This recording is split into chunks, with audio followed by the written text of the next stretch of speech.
Welcome, everyone. These are the Imperial College Autonomous Learning and Reasoning seminars. This is our third year doing this series of seminars.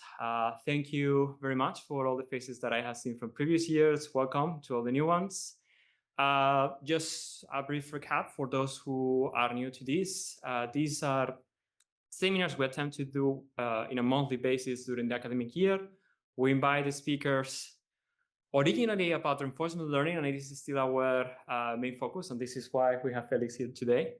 But we're trying to be also more diverse with other deep learning, embodied AI topics. And well, first thing, like this year, we had to give special thanks to InstaDeep as our gold sponsor, because thanks to them, we're going to have not only Felix that is here coming from very, very far away, but also other speakers coming all over the world to this place. We also need to thank both DeepMind and Iconic as our silver sponsors. Thanks to the three of them, we have the speakers coming and also some food and snacks after the talk. So for those of you that are online, please feel free to ask questions on the chat. We will read them out loud. Now, for the talk today, we have Félix, Imperial alumni, who has come from South Africa to present his latest work on reinforcement learning in a very interesting application, which I don't want to give any spoilers. So, Félix, stage is yours. Thank you so much. Cool. Hi, everyone. Thanks for being here today. It's a real pleasure for me to have this opportunity to present our latest research efforts in reinforcement learning for combinatorial optimization. So our work is called MEMENTO for Memory Enhanced Neural Solvers for Efficient Adaptation in Combinatorial Optimization. And let's get going. I think another way I could have titled this presentation to be a bit more simple is simply, can we use a memory to better solve those combinatorial problems? So just very quickly, a few words about InstaDeep, which is supporting this research. So many of you know about InstaDeep. It's a company that was founded in 2014. The headquarters are in London.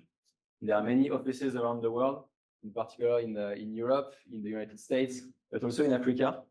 We are now more than 400 employees and a part of a biotech company. So I won't spend too much time on that slide, but feel free to reach out at the end of the talk if you want to discuss about what we do.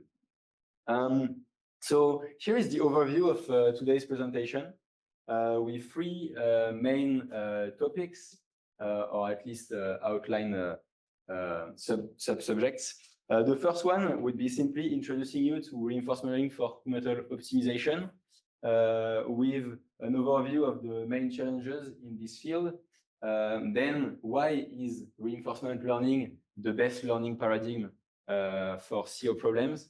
And I will get you through a few milestones in the recent years of research on that topic.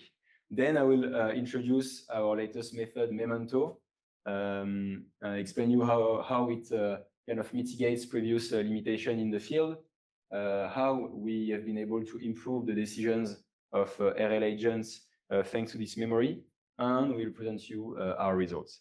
And finally, I will also take a bit of perspective and in particular talk about how we can bridge the gap between research and application, because that's something we really care about at InstaDeep and as researchers overall.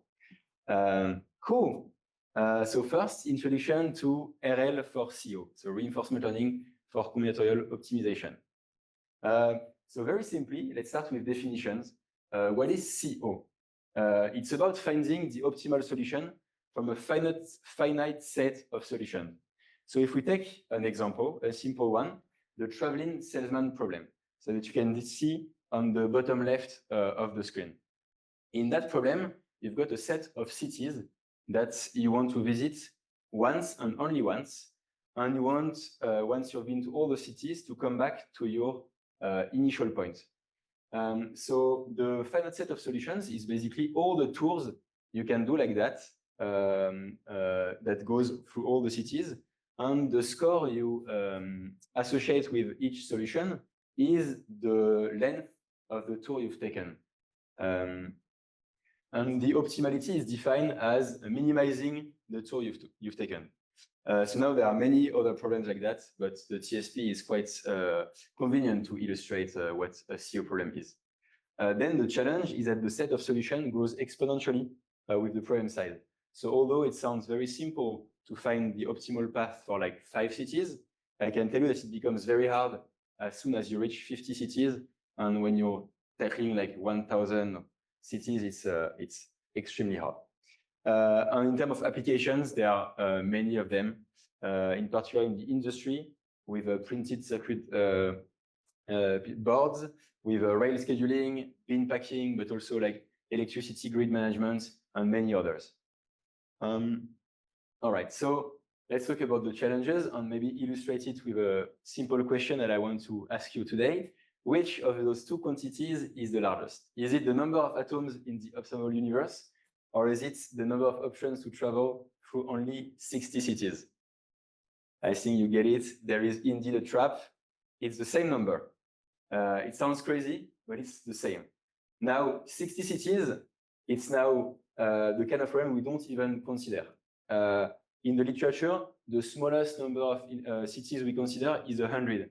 So you're already much bigger than the number of atoms in the universe. So yeah, just to summarize, there are 3 major issues. The first one is that the search space is massive. The second one, which is also very important to mention, is that you don't have access to well-defined gradients because you're tackling discrete variables. Because when you think about it, there are many problems we have in this industry or in research that are even bigger in terms of search space, but you've got access to way better defined gradients. But here it's not the case. And it's known that you cannot solve optimally most of those problems in a polynomial time. So in practice, there is no exact solver. You've got exact solvers to solve like TSP 50 or maybe TSP 20, but when you reach much larger instances, it's impossible. All right, so currently, just to give you a bit of an idea of what's available in the industry at the moment to solve those problems, it's usually a combination of heuristics and approximation algorithms. So you mix a few rules. For instance, you're going to try the nearest cities first.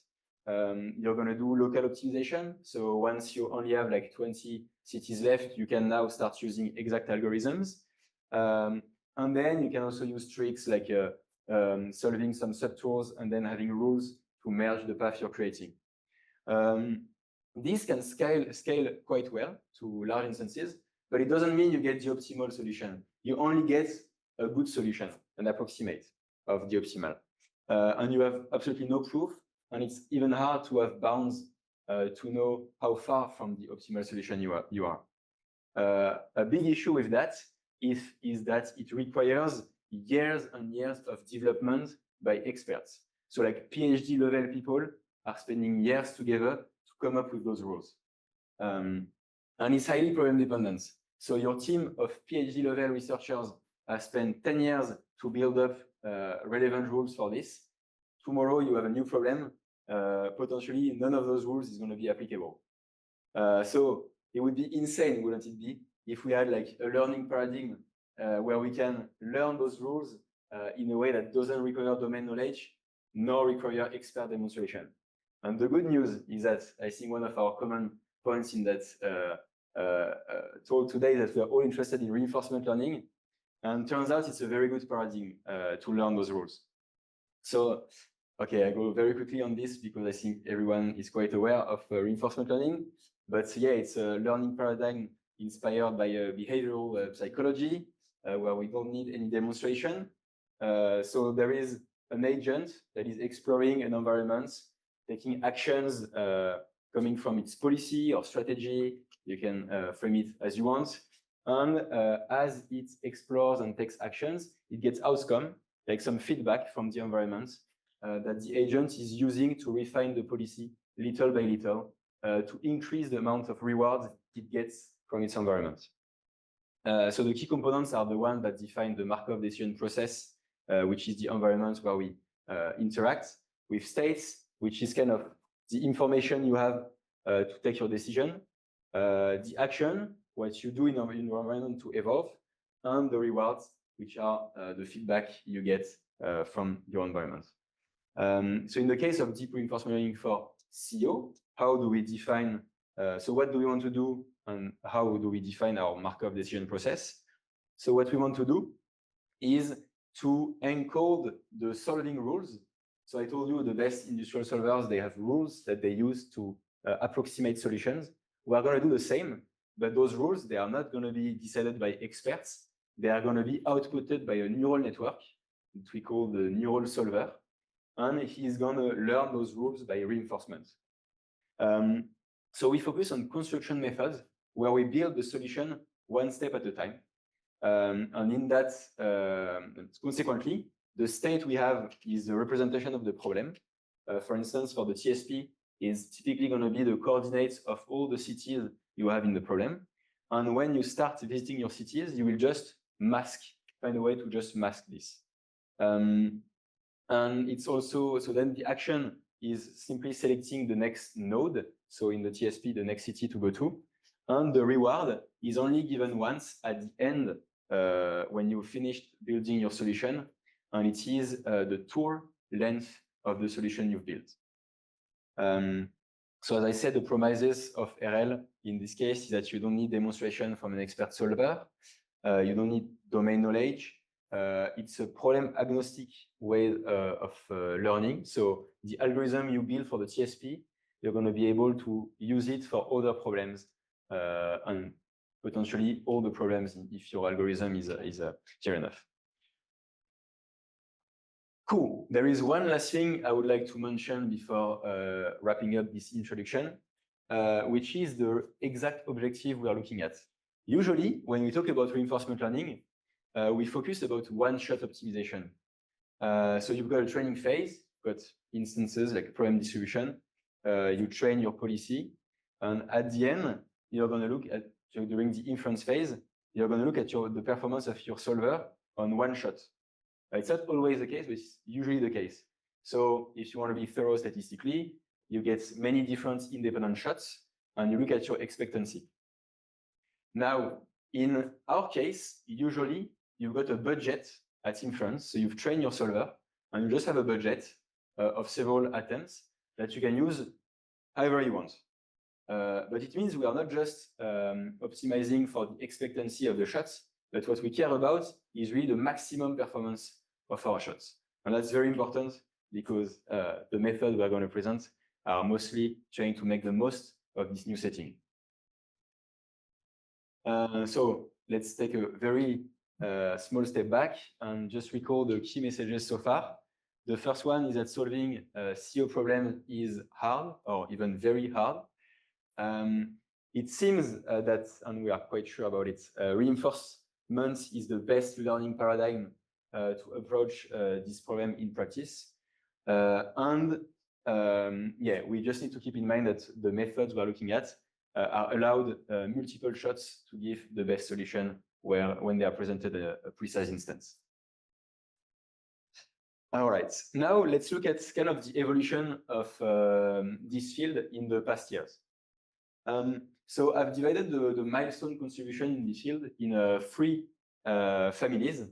The first one is kind of architecture design and stability of training. Then the introduction of diverse policies and population of diverse policies. And the third family is more all the work that focused on improving the inference strategies. So how to best use this budget. In the first family, I've focused on 3 important works. The first one is the pointer network, which, by the way, was authored by the lead of the Gemini project at Google. The second one is the introduction of attention model. And the third one is POMO. So in a nutshell, the first one was introducing a relevant architecture for CEO problems, in particular to tackle the variable input and output length. You want to solve TSP 100, but with the same network, you would like to solve TSP 110 or 200 or whatsoever. So it's important to be able to tackle this. And it was inspired by advances in architectures in NLP and kind of adapted to CEO. But at that point, the pointer network was not trained with reinforcement learning. only with supervised learning. Then, so the second paper with attention model went from the Python network to the recent architecture that were introduced in NLP a few years later. So it's using attention. It's encoding a first time the problem with a few layers of multi-head attention, and then a small decoder is decoding several times the matrix of embeddings to decide in which it is to go. And POMO was just a way to stabilize the gradient estimation to make the training more efficient and able to learn on bigger instances. Then the second family of methods are the one that's realized that working with diverse policies and not only one policy was a very efficient way to improve the performance.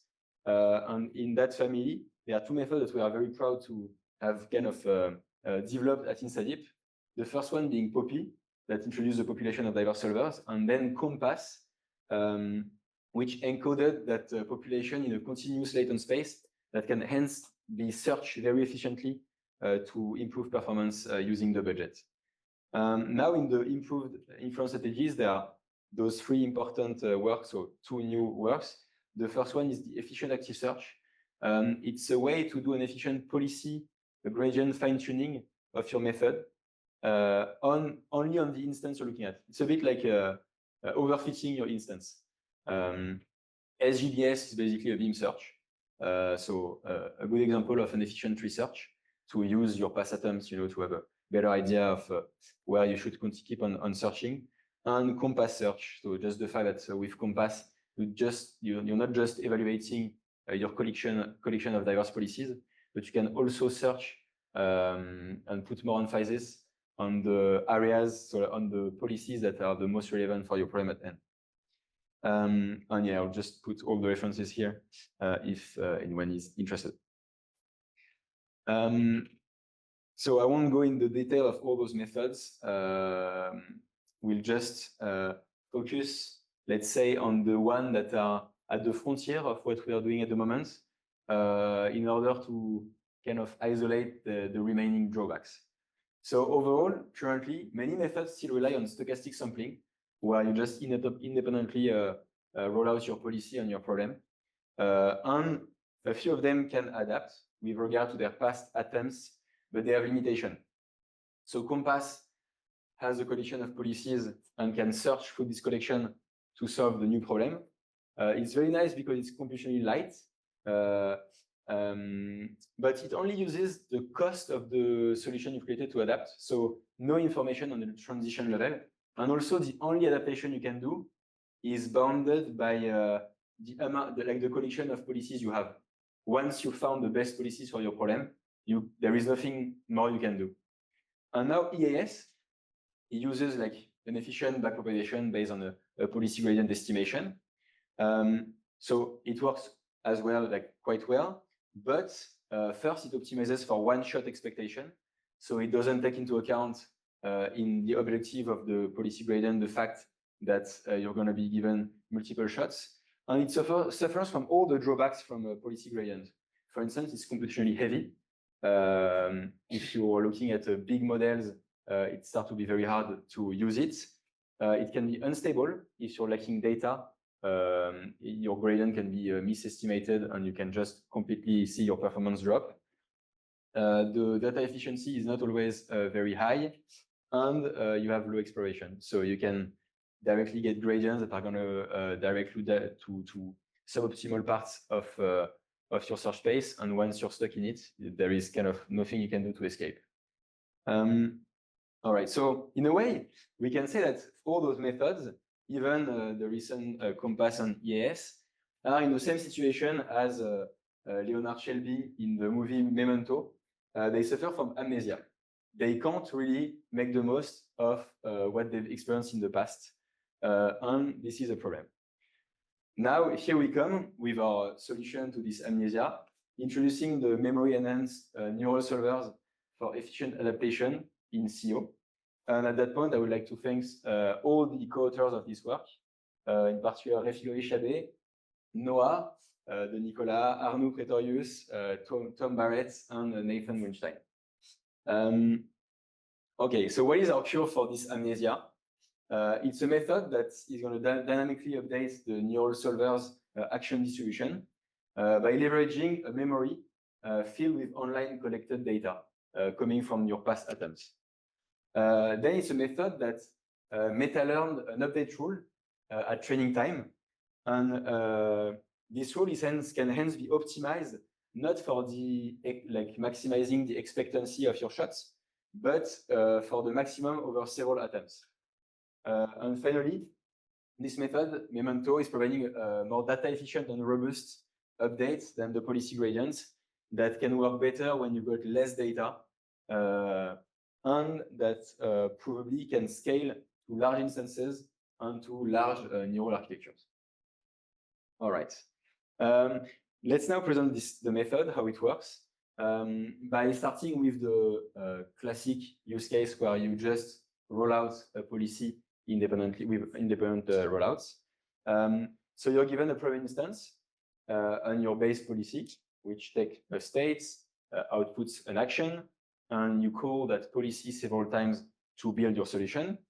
From this solution, you get the reward. Cool. You could just ignore these results and do it again and again. Now, what you can also do, and that's what we want to do, is extract data from the transition experience when creating that solution, put it and gather it in a memory, akin to a replay buffer when you're doing like efficient off-policy RL, put it in your memory. So now, at the next step, rather than just ignoring the past, you can use that memory and get that memory. I mean, so from the state you're now experiencing, you can extract, retrieve relevant parts of your memory and process it to decide how to update the actions you want to take in the environment. So for instance, if you're getting through a very similar state from a state you experienced in the past, rather than ignoring what you saw in the past, you would like to retrieve a bunch of information from all the attempts where you went through similar states. You want to see the action you took at the time, the return you got at the time, but also the low priority that you were giving to those different actions, and similarity information about the states you're into at the moment, the states you were at the time. And with all those information, you're going to update the logits you are associating with each action. So here what you can see in blue is the action distribution of the base policy. In orange, the modification suggested by the memory module, and you basically sum up both to update your action distribution. Once that has been done, you can roll out your policy again, get the reward, add the new data in your memory, and keep on doing this until your budget is used. So at training time, the main difference is that now, instead of looking at one instance only once, we keep instances fixed for a certain amount of time. So you can do those several shots, put the data in memory, etc. And we only compute the loss at the end of the budget. The loss is not the average performance, it's the maximum performance you got. To avoid having to keep too much computation graph in memory, we compute the improvement at every step. So whenever you create a new solution, you look at the perf difference between the new and the previous one, and we aggregate the gradients so they are aligned with the maximum performance. And at inference time, you can just use that policy in that way. Cool. Now let's look at if it works or not.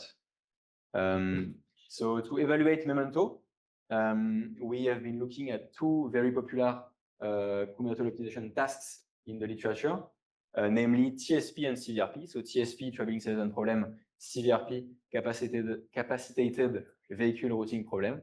The GIFs on the lower right end of the screen is showing you examples of instances that are trying to be solved. And we have three main objectives in our experiments, which are to see how we compare to policy gradient adaptation, We want to see if we can combine MEMENTO with other solvers, in particular, the solvers that are using diversity, because we know that they are very efficient. And we like to see if we can scale to larger instances. In our first set of experiments, we are going to compare to policy-oriented adaptation, in particular to EAS. So we evaluate EAS, but also just stochastic sampling on the standard benchmark used by most of the literature in our domain.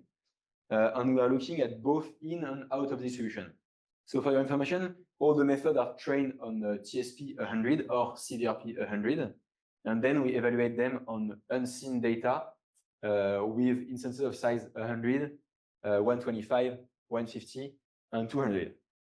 And on the right, we report the improvement compared to a single greedy shot. POMO, so in blue being POMO sampling. So POMO, imagine, is just your single agent that you sample. EAS, policy-oriented tuning, MEMENTO, or method. So there are three main observations that we can see. The first one, that is very good news, which is that MEMENTO outperforms EAS on the entire benchmark. And in particular, it also outperforms it out of distribution, showing that the meta-learn rule that MEMENTO has come up with is still robust out of distribution. And also, and for the last one, you need to just believe me, there is a significant reduction of the gap to optimality, which you can't see here. You can, I mean, we've got the data if you're curious, but it's not here. But there is a significant reduction, which is not easy because for those instances, we are starting to be quite close to optimality. That being said, it's still important. First, because this should still be true when we look at bigger instances where the gaps are bigger. And also, we need to keep in mind that in some application of this, a small percentage of improvement can represent like a massive impact in terms of money, in terms of time saved, in terms of energy saved, in terms of potentially like human lives or like health metrics. So this is still very important. All right. And now that we know that it kind of works, bring good results, we want to know if the rule that we've learned actually makes sense and what we can analyze from this rule. So what we are plotting here is a comparison of the reinforced logit update rule and the MEMENTO logit update rule. So in reinforce, sorry, maybe I should have put the formula on the slides, but I didn't. The two main variables that impact the logit update we are doing is the log probability of the action you took and the advantage that you got in the trajectory associated with that action. And obviously in the trajectory, you've got several actions. And this is what the update looks like. So on the left, yellow being you're going to reinforce the action. So you want to make sure you're going to take it more often. And purple being you're going to discourage that action. Now, in MEMENTO, the network that computes the logit update is also taking the log probability of the past action as an input and the return that we normalize. It's taking other things into as input, but those two are part of the input. So for the other values, we just fix them to the average values you encounter. In our case, it's 0 because we normalize everything. And we look at how the update is impacted by log prob and normalized return. There are three main observations here. The first one is that overall, from very, very far away, it looks quite similar to the reinforced update, which kind of is a good sanity check. Things make sense. In particular, when you've got a high return and a low log probability, so it means your model was not really thinking that this action would be good, but you got a very good return, then that's something you really want to reinforce. And we have this kind of behavior. That's nice. Now, we would have been quite disappointed if the rule learned was exactly the same. And as a matter of fact, it's not. There are two big differences. The first very interesting one is the non-symmetry with the normalized return of 0. And that's very interesting because, as we've been saying several times, we are not trying to optimize for the expected like the average performance. The only thing we care about is improvement. So if you give me a very good expectancy, but you're not improving on what I've already found, I literally don't care.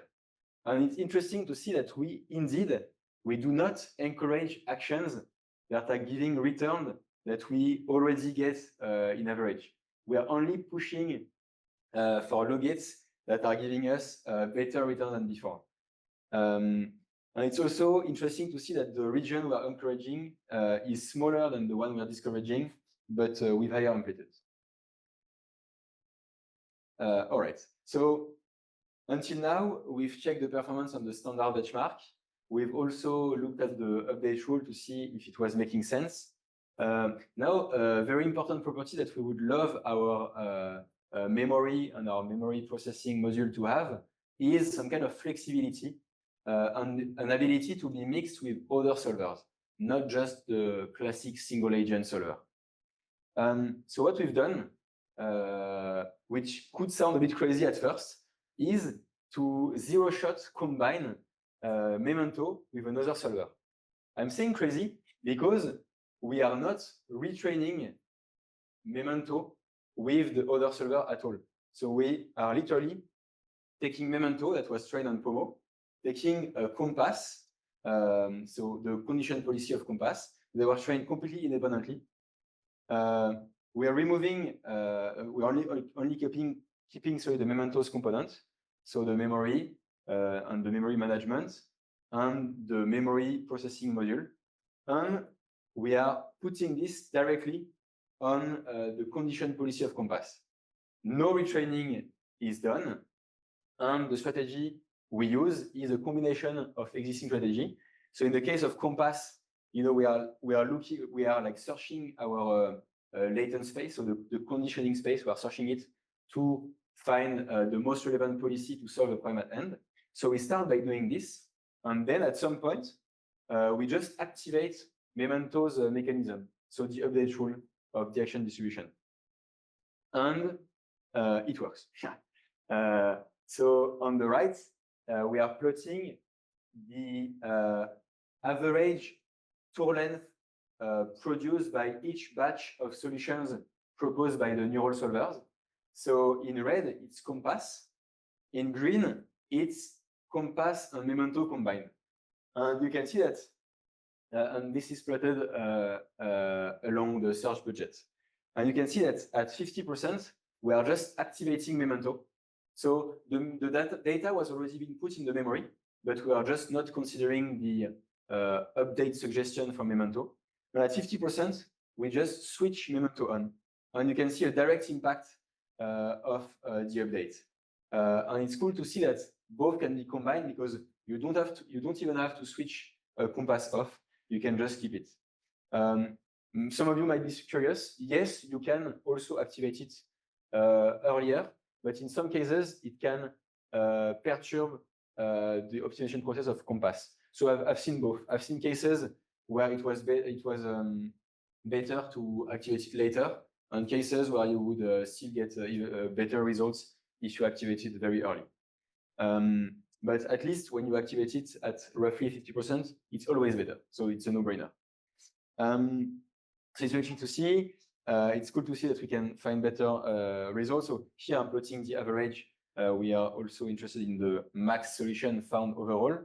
And you can see the table at the bottom looking at its CVRP results. So with 100, 125, 150, and 200, that we are always outperforming compass, which means that this is the new state of the art for CVRP. We also have a result on CSP. All this is in the paper, and I mean, we can talk about it later. But yeah, that's for CVRP. Cool. Now, TSP 100 is interesting. TSP 200 as well. So is CVRP 200. But can we tackle like bigger instances? Oh, I forgot to mention that, yeah, the goal was to see if we could combine MEMENTO with other solvers.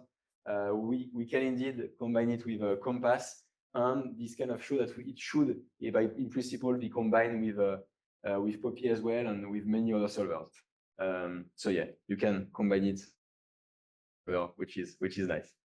Okay, cool. So now let's look at properties of MEMENTO on larger instances. So here we increase the instance size to 500, and we retrain the solvers with reinforcement learning. So all the solvers we've talked about until now, they have never been trained on this size with reinforcement learning. They have been trained at this size with supervised learning. Other solvers that have less expressivity have been trained with reinforcement learning, but none of those solvers has never been trained on instances of size 500. To be able to do so, we had to use a few tricks. The first one was using efficient attention to reduce the memory overhead of the attention mechanism. The second one was using curriculum learning. In particular, we started from checkpoints that had been trained on TSP 100 to train on TSP 500. And we had to reduce the batch size that we were using. And we used gradient accumulation to get an effective batch size, which was the same as before. And we didn't only train MEMENTO, we also trained POMO and COMPASS. And since POMO is trained, you can also evaluate EAS. We are the first team to do so. And it was quite important because some people in the literature were reporting results that were kind of unfair with POMO and EAS because they were evaluating checkpoints that were trained on TSP 100 and comparing it with methods trained on TSP 500. We evaluate all those methods now, and we make the code on all the checkpoints accessible to the community. You can find them on GitHub. And by the way, we are using JAX. It's fast. It's very efficient, and it's compatible with very nice libraries like QDAX. All right. What about the results we got? First, very interesting. All the checkpoints are competitive with concurrence. I was just saying that some unfair results were reported. So POMO is not from us, but like it's important to say that actually POMO is competitive with some very recent methods that were published like 1 or 2 years ago and that claim to be SOTA, whereas actually POMO is better than them. MEMENTO is still outperforming policy gradient method EAS. Only on 3 of the 4 tasks. We need to admit that EAS was quite impressive on a CVRP 500 with a high budget. And overall, we can still observe that MEMENTO combines successfully with COMPASS and achieves SOTA on 3 tasks out of 4. All right, so I still have a few minutes, and I would like to take them to talk about kind of this eternal challenge of bridging the gap between research and application. And I want to start with kind of an observation of the field we are in particular the RL4CO field. And we've kind of observed that the research literature focuses on 3 main things: the performance on the first shot. More recently, started to look at the performance on a fixed setting, so several shots, but like kind of always the same number of shots, and usually the same hardware. And also properties like generalization, scalability, versatility, sorry, which is very important. But what is important to observe is that methods they are never really contemplated with regards to the budget and the hardware constraints. Although that is like the factors that are going to determine which method is the most appropriate for your use case. So my message at that point is that actually, when you think about it, there is no fully dominating strategy. So literally, the greedy rollout, so the most simple method, is the state-of-the-art strategy for 1 shot. If you got only 3 shots, like stochastic rollout with a very small noise, is probably going to be the best strategy. If you got like 10 shots, Poppy is going to be the best strategy and outperform the others. If you got like if you can parallelize, but in time only do 1 batch of solution, then like maybe sampling many vectors from COMPASS is going to be the best. But for instance, EAS or MEMENTO are going to be useless. So the ordering of the methods actually depends a lot on the budget available and how you can batch it and sequentially use it. Because yeah, like MEMENTO, EAS, their adaptation, they depend on the sequentiality of the way you spread your attempts. So if you can't have like a lot of sequential steps, you can't adapt, so you can't perform well. So yeah, overall, we think it's important to consider that the time you have at hand, the hardware you have access to, the memory constraint from your method, the size of your neural network, the simulator you're using to emulate your environment, and everything. This is going to determine many factors. And in parallel, if we want to try to simplify things and map method on a 2D scale, we think that parallel attempts and number of successive batch are probably the two main features. Not saying that the other are not, but if you want to simplify things, let's project things on the 2D scale. So now what we're providing is a comparison of MEMENTO and EAS again, but now not just like on a set of very precise budgets, but on the map of possible budgets. So here we are plotting the performance difference between MEMENTO and EAS. Green meaning that MEMENTO is doing better, red that EAS is doing better. And by the way, you can find the results we showed in the previous slide, where MEMENTO was always outperforming EAS on small budget and large budget, but you could see that MEMENTO was better for small budget, but outperformed for large budget. And here, it's interesting first, because if I'm a practitioner, now I know which method to use. And now just to also connect with some properties we claim for MEMENTO, we can see that MEMENTO has got a very good like a few shot performance. So after only a few shots, you already adapt, whereas EAS hasn't adapted yet because the learning rate typically used is like to the power of -4, whereas MEMENTO can directly inject the data in the neural network, so the adaptation is faster. And also, for small parallel attempts, EAS is going to be unstable. The gradient estimates are going to be bad, whereas it's not the case for MEMENTO, which is nice to observe. Now, another important thing is the adaptation cost. So what is the time cost of your adaptation mechanism? Because this is also going to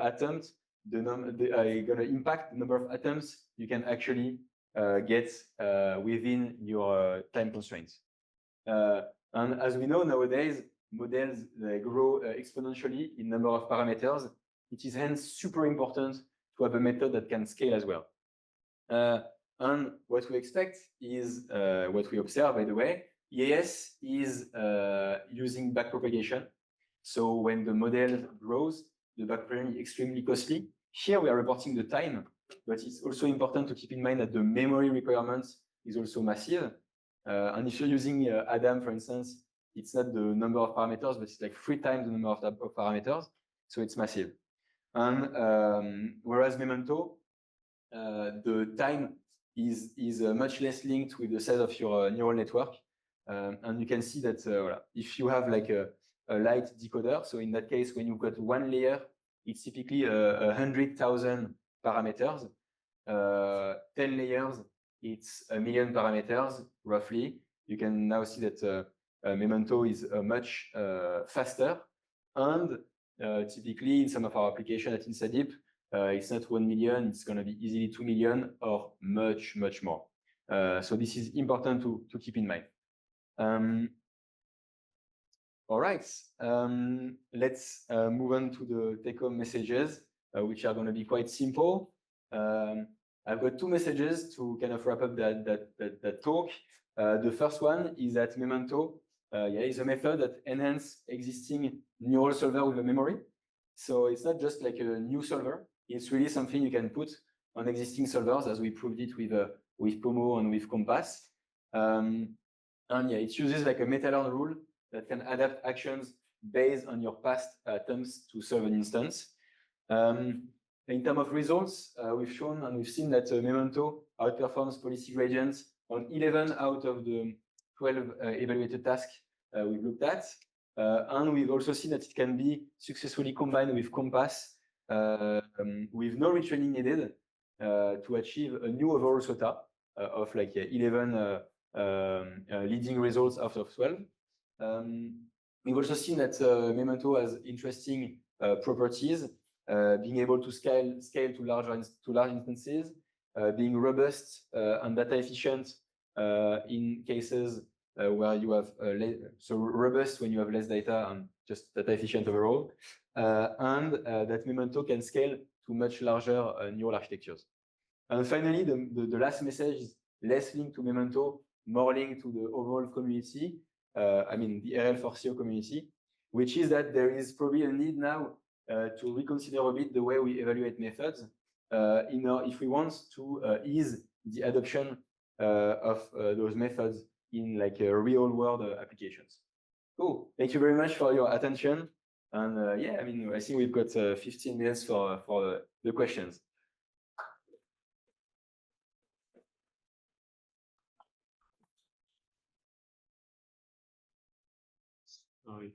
Yeah. So I'm sorry if I missed it, but how does Memento differ from a regular memory buffer? So in several ways. So overall, the way we keep the data and the way we use the data to update things. So concerning the memory buffer, in the memory buffer, you just put state, action, and reward. In our case, since we want to store more things and to input it directly to the model, we extract information from the state. So we don't put everything from the state. For the action, it's very similar. And then we also add other information. For instance, we add information about the kind of food process of the model. So we put the log priority of the model in the buffer, which, by the way, I think it's also done when you use reinforce. We also use the budget remaining when you do your updates, which gives you an idea like, do I still have time to solve my problem, or is my budget now very constrained and I should really get exploitative and produce the best solution I can?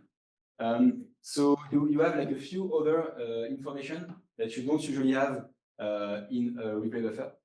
And then the big difference is that your replay buffer is used to compute a policy gradient and do a backprop, whereas in our case, the replay buffer or memory is directly inputted in the model, which is also what I refer to when I said that you've got a closer link between your data and your next decision, because when you use backprop, your data is put in the buffer, then you compute a gradient from that data, and then you use a learning rate, which is usually to the power of -4 if you want to be stable, to update the weights that are going to impact your decision. Whereas here, the data is directly inputted in the neural network, and this is why we are a bit more data efficient. So, but yeah, like to be very clear on the question you asked, it's quite similar, except a bit more data, a bit more information, like some more information about the transition you had, and the way it's also structured to be able to retrieve some relevant parts of the memory, and not the whole.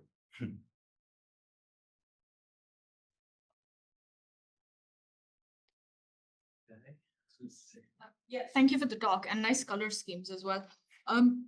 What is the need for the multiple shot learning? Like, what is the motivation for it? Is it essentially out of distribution performance, or is it something different? The motivation for having it? For being in the multi-shot setting? Yeah. Okay. It's really that so if we relook at like the need in the industry, the need is you've got a new instance to solve, like a problem to solve, and you've got a budget, and it would be a shame not to use the full budget. So usually you just want the best possible solution within your budget, and then you use the budget however you want. But it's very rare to be in a use case where you have only like a tenth of a second to give a solution. So there are use cases where it's the case. So you can only have one shot. So you might just do a greedy rollout. But in most of the cases, the client has enough time to wait, like, I don't know, 1 minute, sometimes 1 day, sometimes a week. So you can just use that week or that day or that hour to do whatever you can to provide the best possible solution. So it's really just a consequence of the use case that are encountered in the industry. Yeah, from my understanding, it still sounds a bit like it's the new setting that requires the multi-shot, because if it's the same setting, then doing it beforehand, maybe. I'm not sure I follow your point with the new setting and the. Well, you had mentioned that in the industry use case, it's something about a new setting and there's a finite available budget to compute. Yes. So, okay, the budget is available and one could use it, but the reason to use additional compute, it sounds to me like that would still come from the fact that you're in a new setting. And Yes. Oh yeah. I mean, if you knew the sets, when you say the setting, you're talking about the problem the instance. problem setting, Yeah. yes. Yeah. Usually you can. You don't know at train time what are going to be the instances you will have to solve for. Yeah.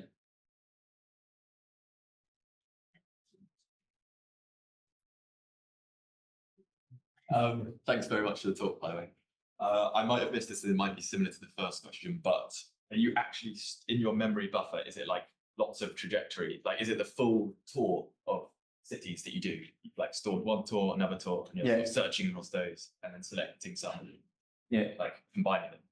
Exactly. Okay. So yeah, you've got all the tours. Yeah. Okay, cool. And then, like, have you looked at if you will change like the tours slightly, how it changes its probabilities of the next action, like sort of what do you call So it? like if you if you introduce like a mistake in the memory or No, like which tours it will look for in a certain setting, and like if it's combining two, like one tour has made a correct part, like a really good part on one side, one part's really good on this side. And it's searching for those and selecting those and then combining. Okay. So I can only give a partial answer. So first, the trajectory used, we kind of know which one they are because we use a retrieval mechanism. So we, in a way, hard code the part of the memory you're using. So usually, in particular in NLP, when you do memory retrieval, you use like a k-nearest neighbor. So you've got from your state, either from your state or from like a latent like output of your neural network. You go in your memory and you look at the most similar cached values and you retrieve this, which is what we tried first, but it was too slow. JAX doesn't really like those kind of operations, and usually they are made efficient with tree search, which is unfortunately one of only computations where JAX is a bit struggling. So we went for something quite pragmatic, which is retrieving data that correspond to the node you're into. So when you're in so let's keep the TSP example. If you're in city number 25, you're going to retrieve like all the information that correspond to when you were in city 25. We have double checked what happens if you retrieve from more cities. And indeed, the impact on performance is very, very small because it is just the case that most of the relevant information is in the data that correspond to that city. And then the other question was if we did observe like interesting parts where you could see like combination of two trajectories. So I said I can only partially answer because we didn't check that precisely, but we did analysis on how the information is used. And I would say we could, like akin to the graph we showed, we were more looking at the impact of the values you put in the buffer on each action. So I can say for sure, no, I can't say for sure. I can just tell you which part of which values in the buffer or in the memory impact the new actions.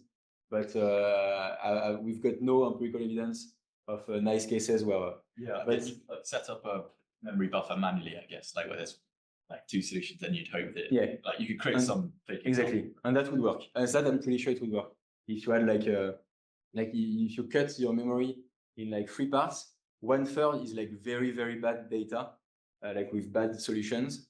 And then another part where like, I don't know, yeah, like the first part of the tour, like you find a way to make sure that you've got many trajectories where they went to similar states and they got quite good results, and the other, which is the end. And you should need to use the third part to do like other situation where at the end the result was bad. And like from what we've seen from the impact on the logits, it should create that nice effect. But that would be a cool experiment actually to add to the paper. Thank you. Ask a stupid questions. For sure. So the name of your work, Yeah. MEMENTO, is it inspired from the movie, or you actually just because of the movie you've come up with this, or it's just? In which way? Because I've seen the movie; it's really good. Yeah. No, it's a very cool movie. So it's more we wanted to work on we felt that there was a need from like a method that had like better way to use their past attempts, and we saw that memory retrieval mechanism were working very well in NLP. So we came up with that idea. It was first called Memo, and I don't know, we weren't super fan of it. And at some point we decided to move for MEMENTO in reference of the movie. So the movie unfortunately didn't inspire the work. It's more that we had this project idea and then It was quite like a movie. What? It was quite like in the movie. I mean, Sorry? the memory thing it was quite like a movie. Yeah, but it's clearly like it's not just we like the name MEMENTO and we like it's really it's super relevant to the movie, definitely. Making sure that the neural solvers don't suffer from amnesia.